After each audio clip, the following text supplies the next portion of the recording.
Shalom, ada sukacita, amin. Bapak Ibu Saudara yang terkasih dalam nama Tuhan Yesus, hari ini kita bersyukur Tuhan berikan kesempatan untuk menikmati kebaikannya, anugerahnya. Pembacaan firman Tuhan pada pagi hari ini dalam Mazmur pasal 48. Mari kita membuka Alkitab kita akan membaca bersama-sama Mazmur pasal 48. Ya, Mazmur 48. Perikopnya Sion kota Allah. Ya, Mazmur 48. 1, 2, 3. Nyanyian Mazmur Bani Korah. Besarlah Tuhan dan sangat terpuji di kota Allah kita. Gunungnya yang kudus yang menjulang permai adalah kegirangan bagi seluruh bumi. Gunung Sion itu jauh di sebelah utara, kota raja besar. Dalam puri-purinya Allah memperkenalkan dirinya sebagai benteng. Sebab lihat, raja-raja datang berkumpul, mereka bersama-sama berjalan maju. Demi mereka melihatnya, mereka tercengang-cengang, terkejut, lalu lari kebingungan. Kegentaran menimpa mereka di sana. Mereka kesakitan seperti perempuan yang hendak melahirkan. Dengan angin timur engkau memecahkan kapal-kapal Tarsis, seperti yang telah kita dengar, demikian juga kita lihat.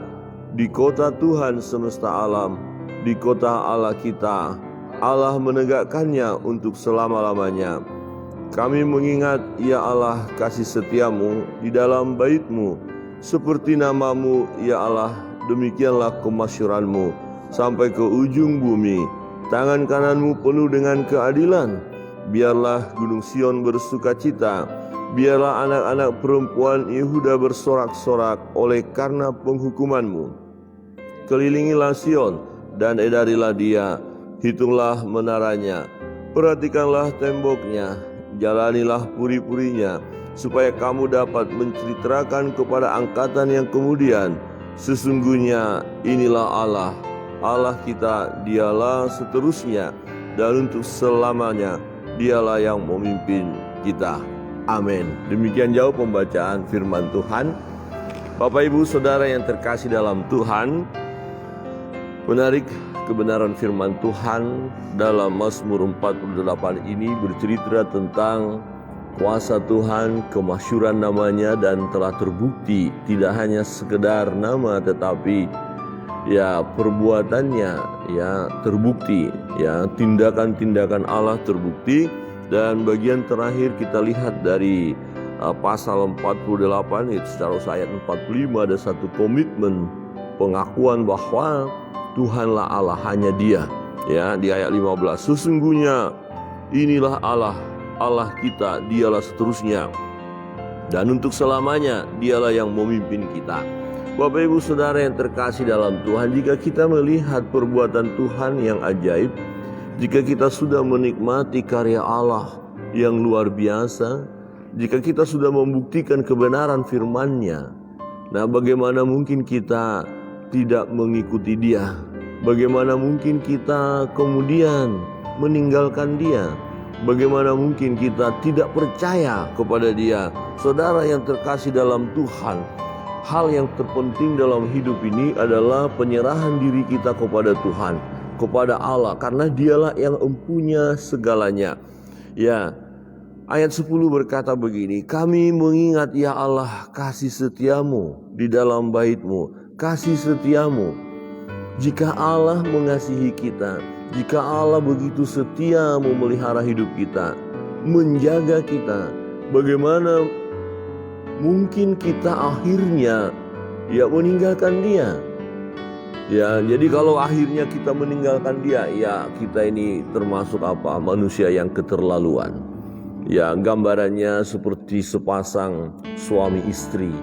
Kalau sang suami setia, kemudian istri meninggalkan suami, ya, ini istri ini adalah istri yang keterlaluan, ya. Kecuali orang berkata, ya wajar aja istrinya meninggalkan dia. Sebab apa? Suaminya itu kelakuannya jahat, suka memukul. Ya juga suaminya juga selingkuh. Suaminya juga ya tidak memperdulikan kehidupan. Ya hanya mau enaknya sendiri. Ya wajar saja sang istri meninggalkan suaminya karena suaminya tidak bertanggung jawab. Mungkin kita akan berkata seperti itu. Tetapi kalau kita lihat suaminya baik, suaminya mengasihi, suaminya berkorban, memelihara, menjaga, mencintai sungguh-sungguh. Kemudian akhirnya kita lihat, loh kok istrinya meninggalkan dia. Wah, kebangatan. Istri yang kebangatan itu. Dan tentu suami hatinya pasti terluka lah ya. Dia akan kecewa. Ya, Bapak Ibu Saudara yang terkasih dalam Tuhan, Tuhan begitu setia kepada kita. Berarti ketika manusia kita yang berkata bahwa Allah kita, Tuhan kita yang kita sembah itu sungguh baik dalam hidup kita, atau kita hidup karena Dia, kemudian kita tidak menyembah Dia, kemudian kita beralih ya ke lain hati. Ya ini yang kita keterlaluan, kebangatan, dan itu melukai hati Allah. Saudara yang terkasih dalam Tuhan, ya jangan pernah melupakan kasih setia Tuhan. Kami mengingat, ya Allah, kasih setiamu. Ingatlah kasih setia Tuhan. Ingatlah penyertaan Tuhan. Ingatlah kebaikan-kebaikan yang telah Tuhan berikan dalam hidup kita. Ingatlah napas hidup ini, sebab napas ini adalah dari Tuhan. Saudara yang terkasih dalam Tuhan, jika kita ingat kasih setia Tuhan, tentulah kita menjaga komitmen kita supaya kita sungguh-sungguh mengakui Dia dalam segala laku kita, mengakui Dia bahwa Dialah Tuhan kita, dan apapun situasi kondisi yang kita alami, kita tidak akan beralih ke lain hati. Kita tetap datang kepada Tuhan, kita menyembah Dia. Di ayat 11 berkata, seperti namamu ya Allah, demikianlah kemasyuranmu sampai ke ujung bumi. Tangan kananmu penuh dengan keadilan. Dia adalah Allah yang adil. Nah, seringkali kita mendengar, wah Allah tidak adil. Ya Allah pilih kasih. Allah hanya memberkati si A, si B, si C, saya kok enggak. Ya kenapa Allah menolong yang lain, membuat mujizat kepada yang lain, saya tidak. Ini seringkali terjadi atau bisa terjadi dalam hidup kita ketika kita dalam kondisi sulit, ya kondisi di bawah, ya pada saat kita sedang menghadapi pergumulan panjang, penderitaan yang luar biasa. Tetapi sebenarnya itu adalah ujian iman. Kita menjadi seorang yang luar biasa jika pada saat masa sukar, masa sulit, sakit, penyakit yang berkepanjangan, dan kita tetap berkata, Yesus Kristus Tuhanku, Allahku. Wah, saya mau berkata, saudara adalah orang yang luar biasa. Ya, orang yang hebat, orang yang punya iman yang berkualitas. Tahan uji. Ya, saudara memang jujur. Ya, kalau ya dipilih, ya ada pergumulan atau tidak ada pergumulan, ya kita pasti berkata jangan ada pergumulan biar nyaman, enak, tenang. Tapi perlu saudara tahu, yang tidak bergumul itu hanya mereka yang nafasnya sudah keluar dari tubuhnya, yang nafasnya sudah diambil oleh Tuhan, artinya sudah meninggal. Jadi kalau masih hidup berarti masih ada pergumulan, masih ada tantangan, dan itu adalah seni dalam hidup ini. Inilah karya Allah. Justru pada saat seperti itu kita baru dapat melihat perbuatan Tuhan yang ajaib dan melihat keadilannya. Jadi Bapak Ibu perhatikan, pagi hari ini kita tekankan, kita yakinkan diri kita, keyakinan kita, iman kita bahwa Allah kita adalah Allah yang adil. Jangan karena ada sesuatu yang secara manusia kita tidak inginkan terjadi dalam diri kita, kemudian kita bilang, aduh Allah tidak adil, Allah hanya memberkati si A, si B, si C. Jangan. Saudara pun adalah orang yang akan diberkati Tuhan. Saya pun orang yang akan diberkati Tuhan. Kita objek kasih Allah. Amin. Jadi kasih Allah itu akan Allah limpahkan kepada kita. Sekali lagi, bukan berarti tidak ada masalah, bukan berarti tidak ada pergumulan, beban, sakit penyakit dalam hidup ini. Saudara yang terkasih dalam Tuhan, Allah itu adil. Sekali lagi saya katakan, ketika engkau masa sukar, sulit, sakit yang tidak sembuh-sembuh, beban yang bertubi-tubi, mari katakan, aku tahu Tuhan engkau adil. Tuhan kita adil. Tuhan kita adil, ya. Dia tidak pernah meninggalkan kita, dia tahu keadaan kita, ya, dia tahu semuanya. Di ayat 12, biarlah gunung Sion bersukacita, biarlah anak-anak perempuan Yehuda bersorak-sorak oleh karena penghukumanmu. Nah, siapa yang akan dihukum? Kalau berbicara tentang keadilan, upah dosa adalah maut. Ya, jadi orang fasik akan mengalami penghukuman, orang jahat akan mengalami penghukuman, orang yang meninggalkan Tuhan akan mengalami penghukuman. Tetapi orang yang setia kepada Tuhan, karena Tuhan setia kepada kita, kita adalah orang yang berbahagia, orang yang bersorak-sorai. Hari ini mungkin kita belum dapat bersorak-sorai karena beban pergumulan yang mana kita melihat kok orang-orang fasik aja yang mengalami kebahagiaan. Mungkin kita sulit berbahagia karena melihat kebahagiaan orang lain. Tetapi ada waktu tertentu kita akan melihat bahwa kebahagiaan orang fasik itu sementara. Kebahagiaan orang fasik itu semu. Dan kita melihat keadilan Tuhan. Di mana keadilan Tuhan? Tuhan akan mengangkat kita. Tuhan akan memberkati kita oleh kita setia kepada Dia. Oleh karena kita mengikut Dia. Ya, tetap berserah kepada Tuhan. Karena firman Tuhan berkata, diberkati orang yang mengandalkan Tuhan. Tetapi yang mengandalkan kekuatan manusia terkutuk. Ya, Tuhan kita Allah yang hidup. Yesus Kristus Tuhan kita hidup. Dia bersama dengan kita. Dia tidak pernah meninggalkan kita. Dia tidak pernah meninggalkan saudara. Sesulit apapun hidupmu, seberat apapun penderitaanmu, Dia bersama dengan engkau. Bersama. Firman-Nya berkata, aku senantiasa menyertai kamu. Sekali-kali aku tidak akan meninggalkan engkau. Setiap orang percaya tidak pernah ditinggalkan oleh Tuhan. Apapun kondisi yang ada, situasi yang ada, ya, keadaan dunia yang berubah sekalipun, Tuhan tidak pernah berubah. Tuhan Yesus tidak pernah berubah dahulu, sekarang, sampai selama-lamanya.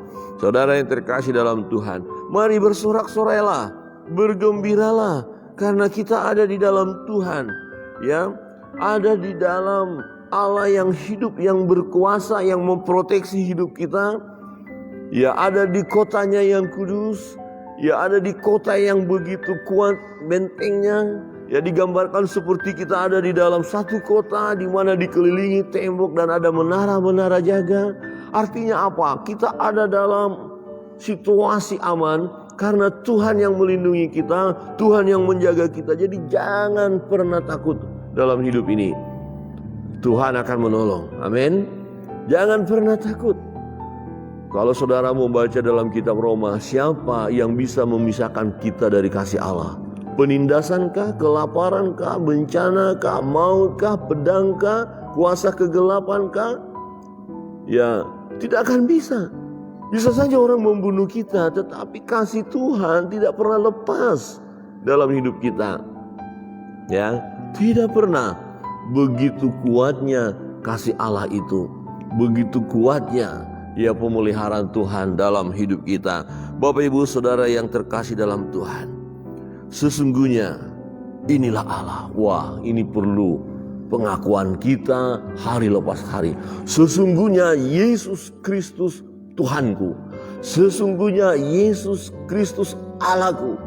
Dia yang memelihara hidupku. Dia yang memberikan keselamatan kepadaku. Dia yang akan menolong aku. Ya, dalam keadaan sulit, dalam keadaan terpuruk, dalam keadaan susah, aku tahu Tuhan tidak akan membiarkan aku. Tetapi jika sekiranya Allah mengizinkan aku masuk dalam pergumulan yang berat ini, aku tahu ya, Dia sedang mengizinkan aku untuk menghadapinya supaya aku mengandalkan Dia dalam hidup ini. Andalkan Tuhan dalam hidup ini. Sekalipun seperti engkau hari ini berjalan seperti dalam lembah kekelaman, sepertinya suram semua. Masa depan kok sepertinya enggak ada. Kadang-kadang kita bisa merasa seperti hampa, kosong, tidak ada semangat, tidak ada sukacita. Ya, karena persoalan. Kita lihat keuangan kita sudah tidak ada. Ya, kemudian ada hal yang harus kita selesaikan dengan keuangan, tapi keuangan kita tidak ada. Kemudian kita mau mencoba mencari pekerjaan tidak kunjung tiba, nggak ada pekerjaan. Suasana seperti ini, ya belum lagi kita sudah berdoa karena mungkin ada penyakit yang ada di dalam tubuh kita dan tidak sembuh-sembuh. Kita mulai bisa merasa, aduh Tuhan, ini bagaimana ini? Benarkah Tuhan akan menolong saya? Saudara yang terkasih dalam Tuhan, Dia setia. Tidak hanya pada saat semua beres, semua baik, kemudian kita tahu bahwa ada Allah di situ. Tetapi ketika kita dalam keadaan sulit, jangan sampai saudara tidak ingat Tuhan. Jangan sampai saudara tidak ingat Dia bersama dengan kita. Dia bersama dengan saudara. Ya, kalau Tuhan bersama dengan kita, kalau Tuhan bersama dengan saudara, ketika saudara mulai merasakan sesuatu yang tidak nyaman dalam hidup ini, mulai gelisah, mulai iman kita dipertaruhkan, apakah kita tetap mau berkata Yesus Kristus Tuhan kita, atau kita mau beralih ke lain hati. Pada saat seperti itu, berserulah kepada Tuhan. Berseru, panggil namanya. Ya, berdoa, berserah kepada Tuhan. Katakan, aku tahu Tuhan Engkau bersama dengan aku. Aku tahu Tuhan Engkau tidak pernah meninggalkan aku. Aku tahu Tuhan dalam perjalanan hidup ini Engkau selalu bersama dengan aku. Engkau tidak pernah meninggalkan aku. Beri aku kekuatan, kemampuan, kecakapan menghadapi persoalan ini, menghadapi sakit penyakit ini, menghadapi beban ini. Beri aku kekuatan. Perlu berdoa seperti itu. Dan kemudian kita berkata, Tuhan Engkau tahu batas kemampuanku menghadapinya. Jangan izinkan aku sampai tergeletak. Dan aku mohon di dalam nama-Mu yang kudus, Tuhanku Yesus Kristus, angkat bebanku. Beri aku damai sejahtera-Mu. Beri aku sukacita. Niscaya saudara dan saya akan mengalaminya. Sebab Dia hidup. Dia bersama dengan kita. Dia dengar seruan kita. Dia tahu kekuatan kita. Dan tangannya begitu dahsyat, begitu kuat untuk menolong kita. Amin. Tangan Tuhan sungguh ajaib, luar biasa. Namanya masyhur. Tidak hanya sekedar nama, tetapi telah terbukti di dalam nama Yesus ada keselamatan. Di dalam nama Yesus ada kesembuhan. Di dalam nama Yesus ada pemulihan. Di dalam nama Yesus berkat-berkat Allah mengalir bagi kita. Di dalam nama Yesus ada damai sejahtera.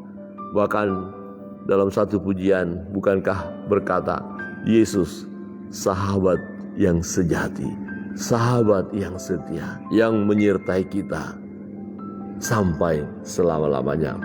Kiranya kebenaran firman Tuhan pagi hari ini meneguhkan iman percaya kita. Ya, kita mau katakan terus menerus dalam perjalanan hidup kita, pengakuan kita, sesungguhnya inilah Allah. Allah kita, Allah kitalah Dia seterusnya dan untuk selamanya. Dialah yang memimpin kita. Berikan dirimu untuk senantiasa dipimpin oleh Allah, dipimpin oleh tangan Tuhan yang perkasa. Berikan dirimu untuk terus dipimpin oleh Yesus Kristus Tuhan kita. Kiranya Tuhan memberkati kita.